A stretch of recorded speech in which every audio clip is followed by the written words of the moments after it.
హైదరాబాద్ లో భారీ వర్షం కుమ్మేసింది. Jubilee Hills, Banjara Hills, film Nagar, Panjagutta, Ameerpet, SR Nagar ప్రాంతాలు వానలో తడిసి ముద్దయ్యాయి. Kukatpally, Moosapet, Erragadda, Malakpet, Dilsukh Nagar, Kothapeta, Khairatabad, Tank Bund, Himayat Nagar, LB Nagar, Nagole, ఉప్పల్లో వర్షంతో ప్రధాన రహదారులు జలమయమయ్యాయి. మొక్కల లోతు వర్షపు నీరు నిలవడంతో పాదచారులు, వాహనదారులు తీవ్ర ఇబ్బందులు పడ్డారు. హైదరాబాద్ కు వాతావరణ శాఖ ఎల్లో అలర్ట్ జారీ చేసింది. మరో 2 గంటల పాటు వర్షం కురిసే అవకాశం ఉన్నట్టు హెచ్చరికలు చేసింది. చాలా ప్రాంతాల్లో వర్షపాతం 10 సెంటీమీటర్లు దాటింది. యూసుఫ్గూడలో 12 సెంటీమీటర్లు, రాజేంద్ర నగర్ లో 10, వెస్ట్ మారేడుపల్లి, ఉప్పల్, గోల్కొండలో 10 సెంటీమీటర్ల చొప్పున వర్షపాతం నమోదైంది.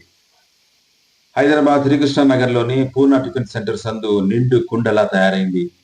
భారీ వర్షాల వల్ల ముషీరాబాద్ నియోజకవర్గం రామ్నగర్ లోని బ్యాప్టిస్ట్ చర్చి వద్ద విజయ్ అనే 43 ఏళ్ల వ్యక్తి రోజువారీ కూలీగా జీవనం సాగిస్తున్నాడు. మంగళవారం తెల్లవారుజామున కురిసిన భారీ వర్షానికి వరద నీటిలో కొట్టుకుని పోయి మృతి చెందాడు.